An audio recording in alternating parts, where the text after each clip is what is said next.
శివుడి అనుగ్రహం పొందాలంటే శివరాత్రి రోజు ఖచ్చితంగా చేయాల్సిన 5 పనులు. మన హిందూ ధర్మంలో మహాశివరాత్రికి ఉన్న ప్రాముఖ్యత అపారమైనది. 2026వ సంవత్సరంలో ఈ పవిత్ర పర్వదినం ఫిబ్రవరి 15వ తేదీ ఆదివారం నాడు వస్తోంది. చతుర్దశి తిథి ఫిబ్రవరి 15 మధ్యాహ్నం 1:21 ప్రారంభమై మరుసటి రోజు ఫిబ్రవరి 16 మధ్యాహ్నం 2:45 ముగుస్తుంది.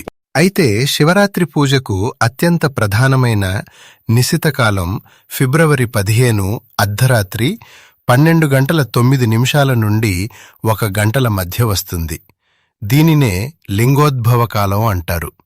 ఈ సమయంలో పరమశివుడు జ్యోతిర్లింగ స్వరూపంగా ఆవిర్భవించాడు కాబట్టి ఆ సమయంలో చేసే ఆరాధన అనంతమైన ఫలితాలని ఇస్తుంది. లింగపురాణం ప్రకారం ఒక వేటగాడు తెలియక చేసిన శివార్చనకే శివుడు మోక్షాన్ని ప్రసాదించాడంటే మనం భక్తితో చేసే ఆరాధన ఇంకెంతటి ఫలితాన్నిస్తుందో గమనించాలి. ఈ రోజున మనం ప్రధానంగా పాటించాల్సిన 5 ధర్మాలు ఉన్నాయి. అవి అభిషేకం, ఉపవాసం, జాగరణ, బిల్వార్చన మరియు శివనామస్మరణ. వీటిని శాస్త్రోక్తంగా ఎటువంటి తప్పులు లేకుండా ఎలా ఆచరించాలో ఇప్పుడు మనం ఈ వీడియోలో వివరంగా తెలుసుకుందాం. మొదటగా అభిషేకం గురించి మాట్లాడుకుంటే పరమశివుడు అభిషేక ప్రియుడు. అభిషేకం నిర్వహించుకోవటానికి మీ ఇంట్లోనే ఒక చిన్న శివలింగాన్ని ఉంచుకోవటం ఉత్తమం. ఇంట్లో శివలింగం ఉండకూడదని, ఉంటే అనర్థాలు జరుగుతాయని ప్రచారంలో ఉన్నవన్నీ కేవలం మూఢనమ్మకాలు మాత్రమే. మన బొటనవేలు కంటే చిన్నదిగా ఉన్న స్ఫటిక, వెండి లేదా రాతి లింగాన్ని పూజగదిలో ఉంచుకుని నిత్యం ధూపదీప నైవేద్యాలతో ఆరాధించవచ్చు. అయితే బాణలింగాలు లేదా రసలింగాలు వంటి వాటికి నియమాలు చాలా కఠినంగా ఉంటాయి. కాబట్టి సామాన్య గృహస్థులు చిన్నపాటి శివలింగాన్ని ఎంచుకోవడం శ్రేయస్కరం. అభిషేకంలో 2 పద్ధతులు ఉన్నాయి. వేద మంత్రాలైన నమక చమకాలతో చేసేది వేదోక్త పద్ధతి. అయితే ఇక్కడ ఒక ముఖ్యమైన హెచ్చరిక ఏమిటంటే వేద మంత్రాలను పఠించేటప్పుడు స్వరం చాలా ముఖ్యం. స్వరం తెలియకుండా కేవలం పుస్తకాలు చూసి తప్పుగా వేదాన్ని పఠించడం వల్ల ఆశించిన ఫలితం దక్కదు. స్వరం లేని వేద పఠనం కంటే పూర్తి భక్తితో చేసే నామస్మరణే మిన్న. వేదం రానివారు సురదాయ మహర్షి అందించిన 15 రుద్ర శ్లోకాలతో సరళంగా అభిషేకం చేసుకోవచ్చు. ఈ అభిషేకాన్ని శివరాత్రి రోజున 4 యామాల్లో నిర్వహించాలి. ముఖ్యంగా అర్ధరాత్రి సమయంలో వచ్చే లింగోద్భవ కాలంలో చేసే అభిషేకం అద్భుతమైన ఫలితాలను ఇస్తుంది. వీలైతే ఏకాదశ రుద్రులకు ప్రతీకగా 11 సార్లు, లేదంటే పంచముఖ శివుని స్మరిస్తూ 5 సార్లు, లేదా కనీసం ఒకసారైనా నిశ్చలమైన భక్తితో అభిషేకం చేయాలి. మీ ఇంట్లోనే చిన్న శివలింగానికి గంగాజలం, పాలు, పెరుగు, తేనె, నెయ్యి మరియు పంచదారతో పంచామృత అభిషేకం చేసుకోవచ్చు. వేదమంత్రాలు రానివారు శివాయ గురవే నమః లేదా ఓం నమఃశివాయ అని స్మరిస్తూ అభిషేకం చేసినా ఆ స్వామి ప్రీతి చెందుతాడు. దీంతో పాటు ఉపవాసం అంటే కేవలం ఆహారం మానేయటం మాత్రమే కాదు, మనస్సును శివుడికి దగ్గరగా ఉంచటం. అనారోగ్యంతో ఉన్నవారు పండ్లు, పాలు తీసుకుంటూ ఈ నియమాన్ని పాటించవచ్చు. వీటన్నింటితో పాటు శివరాత్రి రోజు శివలింగాన్ని నంది కొమ్ముల మధ్య నుండి దర్శించుకోవడం, నారికేల దీపాన్ని వెలిగించటం మరియు జమ్మి చెట్టుకు ప్రదక్షిణలు చేయటం అస్సలు మర్చిపోకండి. శివరాత్రి రోజు సాయంత్రం ప్రదోషకాలంలో శివాలయంలో నెయ్యి దీపాలు వెలిగిస్తే కష్టాలన్నీ తీరిపోయి ధన, ఆరోగ్య లాభాలు కలుగుతాయి. మన చుట్టూ ఉన్న ప్రతి జీవిలోనూ శివస్వరూపాన్ని చూడటమే ఈ పూజలన్నింటి అసలైన పరమార్థం.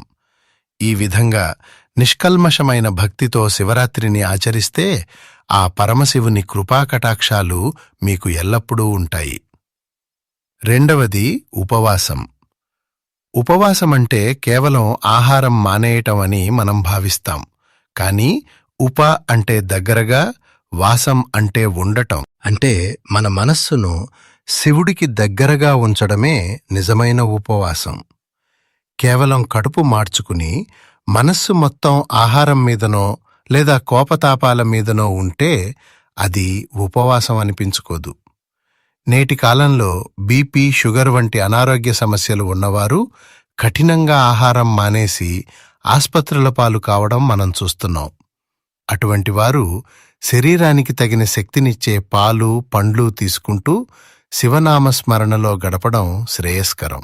భారీ భోజనం చేయడం వల్ల శరీరంలో బద్ధకం పెరిగి భక్తిపై ఏకాగ్రత దెబ్బతింటుంది. కాబట్టి ఆహారాన్ని నియంత్రించి సాత్విక ఆహారం తీసుకోవటం వెనుక ఉన్న అసలు ఉద్దేశ్యం ఆధ్యాత్మిక ఏకాగ్రతే. మూడవది జాగరణ అంటే ఏమిటో అర్థం చేసుకోవాలి. చాలామంది జాగరణ అంటే కేవలం నిద్రపోకుండా టీవీ చూడటమో లేదా కబుర్లు చెప్పుకోవడమో అనుకుంటారు. కానీ అసలైన జాగరణ అంటే లౌకిక విషయాల పట్ల నిద్రించి ఆధ్యాత్మిక విషయాల పట్ల మేల్కుని ఉండటం. రాత్రంతా శివనామస్మరణ చేస్తూ శివపురాణంలోని కథలను వింటూ లేదా పండితుల ప్రవచనాలు వింటూ గడపాలి. రాత్రి 4 జాముల్లోనూ అంటే సాయంత్రం 6:11 నుండి మరుసటి రోజు ఉదయం 7:04 వరకు మేల్కొని ఉండి ప్రతి జాములోనూ శివుడిని అర్చించాలి.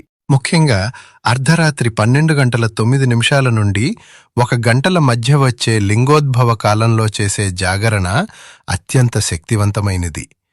ఈ సమయంలో మన మనస్సును శివుడిపై లగ్నం చేస్తే మనలోని అజ్ఞానం తొలగి జ్ఞానోదయం కలుగుతుంది. 4వది బిల్వార్చన. శివపూజలో ఏకబిల్వం శివార్పణం అనే మాట ఉంది. అంటే ఒక్క బిల్వపత్రంతో పూజించిన ఆ భోళాశంకరుడు వెంటనే ప్రసన్నుడవుతాడు. శివుడికి 3 దళాలు కలిగిన బిల్వపత్రాలు అంటే మహాప్రాణం. కాబట్టి వాటిని శుభ్రంగా కడిగి దళాలు దెబ్బతినకుండా ఓం నమఃశివాయ అంటూ భక్తితో సమర్పించండి. 5వది శివనామస్మరణ. గురువు ద్వారా ఉపదేశం పొందినవారు పంచాక్షరి మంత్రాన్ని జపించాలి.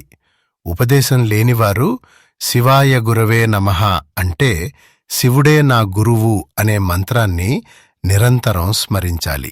ఈ 5 పద్ధతులు ఒక ఎత్తైతే వీటన్నిటి వెనుక ఉన్న అసలైన అంతరార్థం సర్వం శివమయం అని గుర్తించడం. రుద్రం మనకు బోధించే పరమార్థం కూడా ఇదే. చెట్టులో, ప్రాణిలో, పేదవాడిలో అంతటా ఆ పరమేశ్వరుడే ఉన్నాడని గుర్తించడమే నిజమైన శివతత్వం. పూజగదిలో చేసేది సిద్ధాంతమైతే బయట ప్రపంచంలో ప్రతి జీవిలో శివుణ్ణి చూడటం ఆచరణ. శివరాత్రి రోజు మీ ఇంటికి వచ్చే ఏ జీవినైనా, ఆకలితో ఉన్నవారినైనా ఆదరించడం అంటే సాక్షాత్తు ఆ శివయ్యను పూజించటమే.